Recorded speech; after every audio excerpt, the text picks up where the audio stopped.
gonna do some leather and ceramics today. I started to use pearls, but I changed my mind. I bought these little ceramic beads like I was showing you in the other video on how to do the barrel knots. I found these little guys in Florida and I fell in love with them, so I thought I'm bringing them home. And you can use pearls if you want to. I've got pearls sitting right here on my desk, and then I changed my mind. So anyway, I'm using these ceramic beads. They are a 9 millimeter melon bead with a large hole. You can see the little design on them. Isn't that great? Okay, and then the next thing you will need is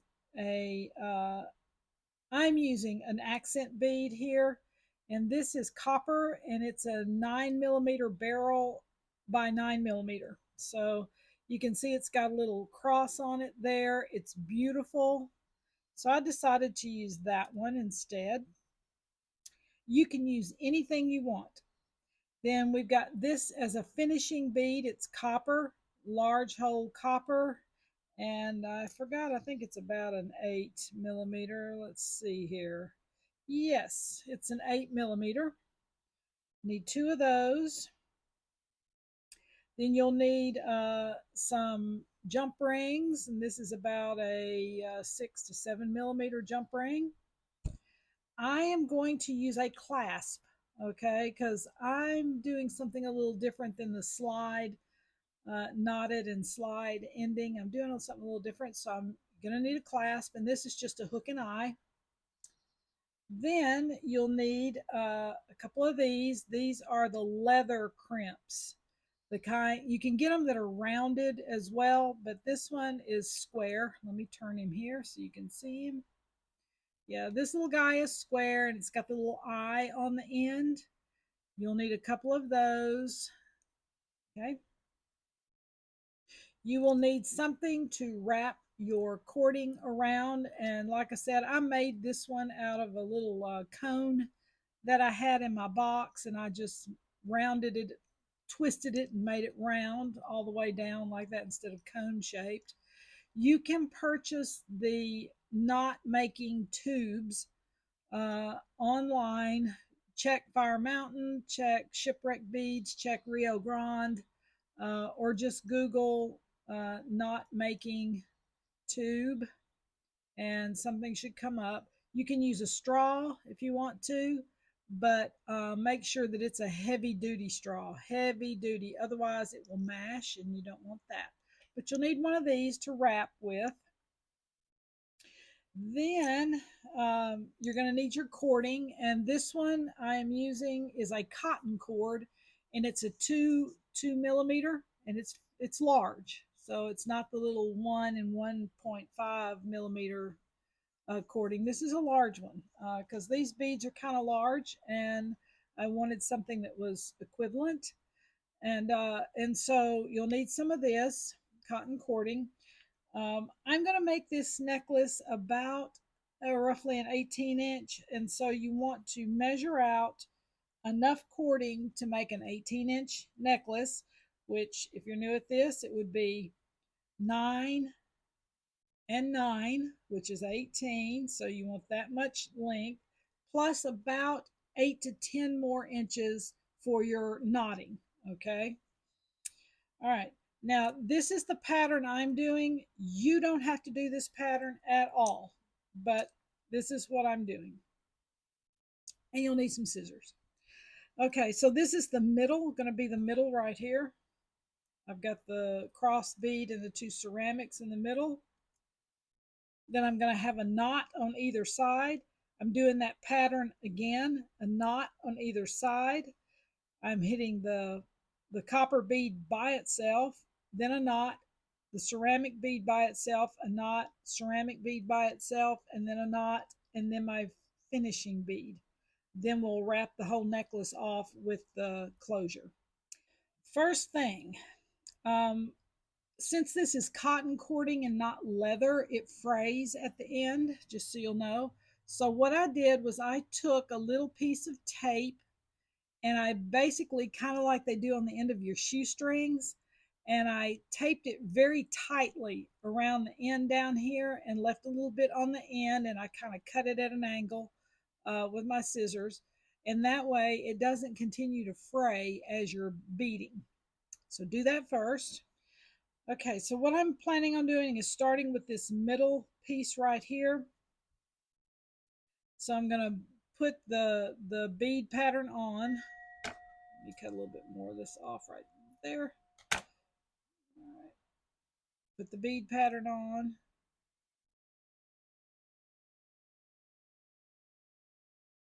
I strung this earlier and it was working fantastic, probably because I've done it so many times.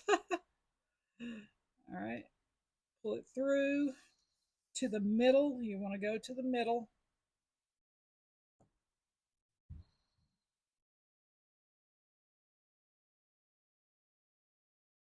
We'll move my pattern up here just a little bit so it's not in the way. Got that right there, got that right there. That one, that one, that one, that one. I should have done this earlier. Okay, so we're going to take it to the middle.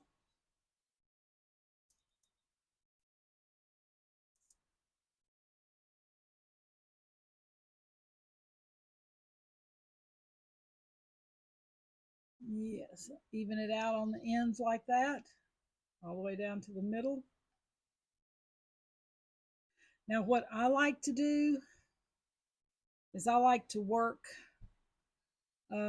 one side versus both at the same time. So what I'm going to do to keep these beads in the center, I'm going to tie a little tiny loose overhanded knot, just a little loose one like that, so you can untie it in a minute. Okay.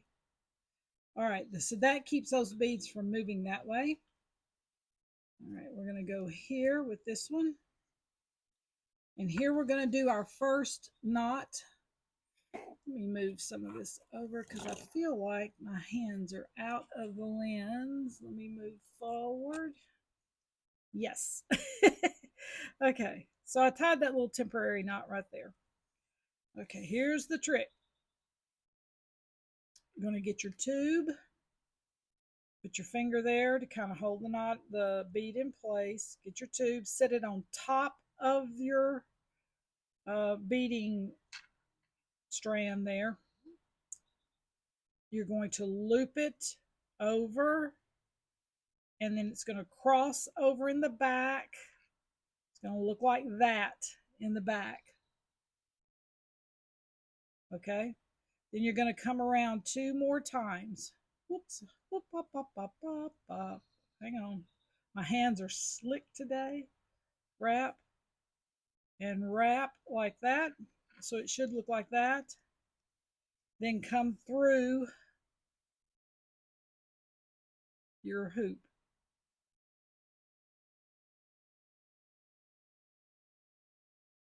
Pull it like so. Okay, it should look like that. I know that might be confusing, but it should look like that.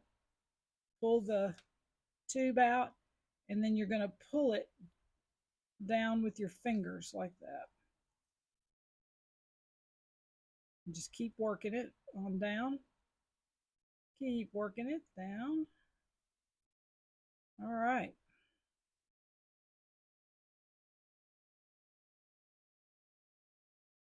Okay, that's that first one. Then we're going to add the next grouping on.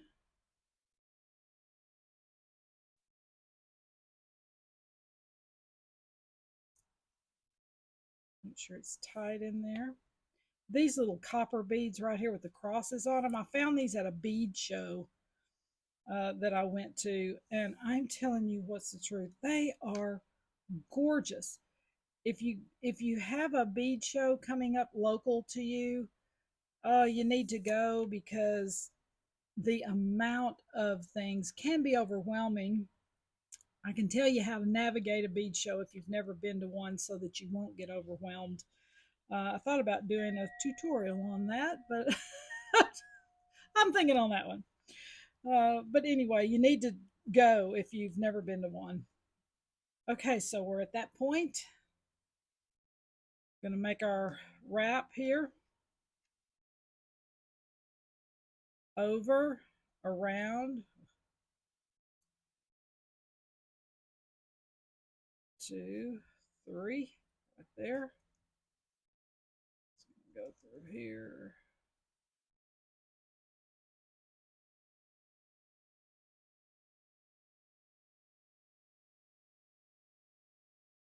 Pull the tube out and then work that down. That. Okay. Sometimes the cotton's easy to work with, sometimes it's not. It just depends. Okay, so we're at that juncture right there. Here's our middle, the next section. Now we're going to this little single copper bead. Pull it down. Get your wrapping tool. Come over, around, it crosses over. Whoop, whoop. Work to the left. When you're doing these barrel knots, work to the left. When you're doing your wrap, in other words, wrap it towards the bead on your left. Okay. Pull that out, work it down. Wow, this is going to be stunning. You know what? I may not need these extra beads. I'm already about at my mark right there. So I'm going to wait on those right there. I may, because this is a larger strand of material here, it does take up more space in the loop, so you may need more than 8 to 10 inches extra. Okay, so this is the center. There's what it looks like. Let's go back. Let's unwrap this side.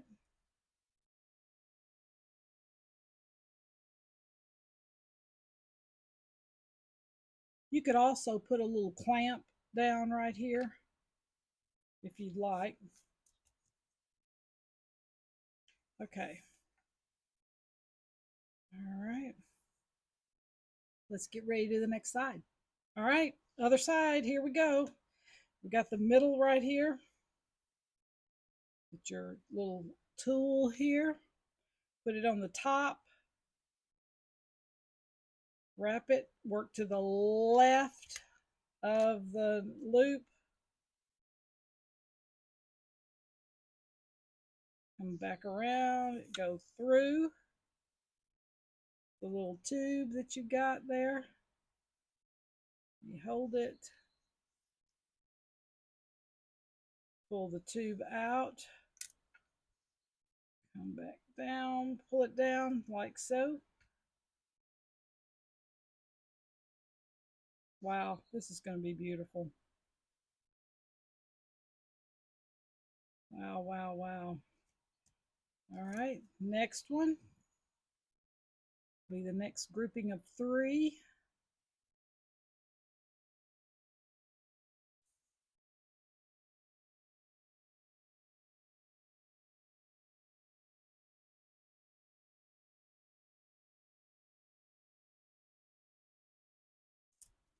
All right.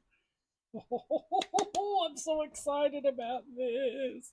This may wind up being a 16 instead of an 18 because of the largeness of the thread we're using here. All right, here we go. We're going to wrap that over. Trying to hold on to it here. 2, 3. Back through.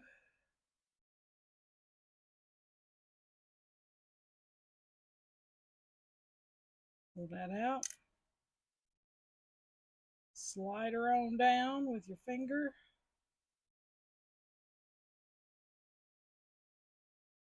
Wow. Wow, beautiful, beautiful, beautiful. Okay, then we have the single copper. Put this little guy on, and here we go making our loops.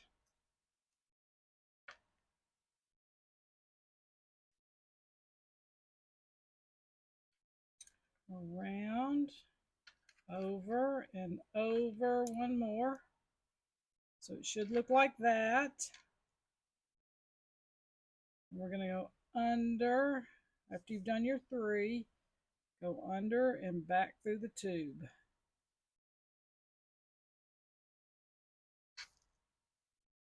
Pull that through. You're going to push that down just like that, your finger. All right. And I recommend you practicing with cotton cord over leather first because it's so much more supple. You know, it's easier to learn how to loop. Oh my goodness, guys, look at this. Look at this. And look, I don't have uneven down here on the end. It's not uneven. I didn't have to clip anything off. And that's because I did the centerpiece and knotted it on this side while I worked one side. So that's just how I do it. But okay, let's see what else we need here. Nothing. It is going to be right at 18 inches once I add the clasp. So we're going to not add these beads except for these right here. I'm going to add this on there for accent. I am not going to do the knot on it. I don't think it needs it. All right, let's get ready to do the clasp. Okay, so here's what we did. I came back and I put a little overhanded knot right here on the end just to secure this bead. I didn't wrap it because it takes so much more of the string here that we're working with. So this is cotton, so pulling it tightly is fine. It's 2 millimeters, so it's very, very strong. So you can do more pulling. If you're using leather, however, you can't pull that tight because leather will break, especially when you get into the 1 millimeter, 1.5 millimeter size, and even the 2 millimeter size threads. But this is cotton, so it's not going to matter. All right, because it is cotton, it will fray. And I took the blah, blah, blah, what do you call it? The tape. I get it right in a minute. I took the tape and I took a little pin and I ran it up underneath the tape and just easily slid it off like that.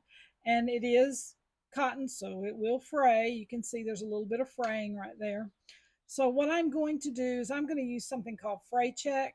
If you don't have that, that's fine. You can use a little spot of glue on here to keep it from fraying any further. I'm using Fray Check. You can get it in your fabric area in your craft stores.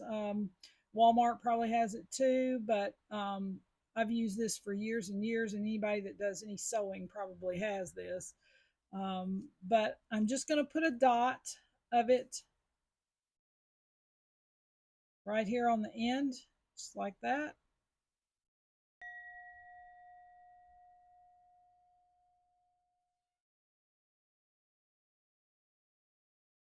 And it's will keep it from fraying further. And like I said, if you don't have fray check, that is fine. You can use a dot of glue as well. Kind of wiping the excess off just a little bit with my fingers. My apron here. I always wear these whether I'm painting or doing jewelry because if I'm using glue or dye or anything, I don't want to get my clothes messed up. All right, so the next thing we're going to do is take our leather crimp.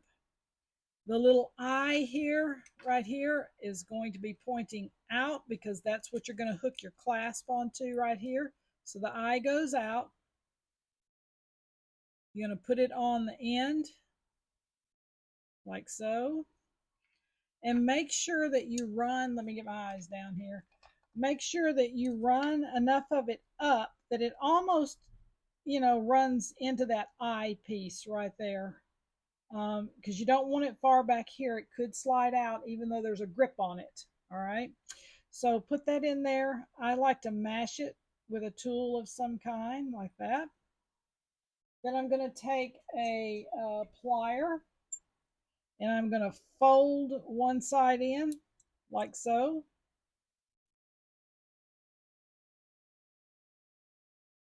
Should look like that. Then I'm going to turn it and fold the other side in, or fold it in from this side, doesn't matter. I'll turn it, maybe it'll be a little easier for you to see. And you fold the other side in on top of the other one. So it should look like that when you're done. Maybe you can see it better like that. It's folded over on top of the other. You do have a little fabric coming out right there. That's okay. But you want to make sure that it's tight so the string does not pull out. Let's do the other side here. Let me turn it so I can hold it. I've got just a little bit of the fabric up in there. I'm going to push it down a little bit like that, kind of flatten it. I'm going to push in one side.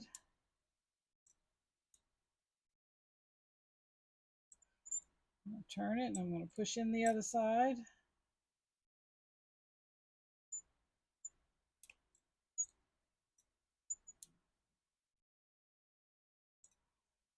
All right, so there's that. Now, if you have something small enough and you want to clip off that excess right there, you can. Next thing we're going to do is put the clasp on. A couple of tools here. So we've got to be able to, this right here is the clasp itself, is this. Okay, it goes like that. Now this one I could hook onto here because it's got an opening where I can, but I'm not going to do that. I want to give it more room to play. So I'm going to take a jump ring right here. I'm going to add a jump ring to the other side like that. Maybe like that so you can see that. All right, and then I'm going to add that to the leather crimp. I'm going to close it up.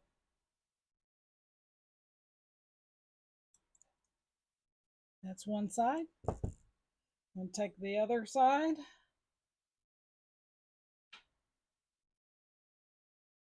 I'm going to add it to the leather crimp. And I'm going to add the other part of the hook on there to the clasp. And I'm going to close it up. Close it up. I love funk music. I like the old school funk. I love it. All right, so I think of songs all the time when I'm working. I'm going to close it up. Okay, here we go. All right, we are done with this little project. Oh my goodness, look at this little bohemian guy. Love it. Love it. It is the cutest thing ever. Great for blue jeans, casual summer. Oh my gosh, this on white, like an open collar white. Yes, beautiful. There we go. Hope you guys enjoyed it. I will see you guys on the next project. Bye.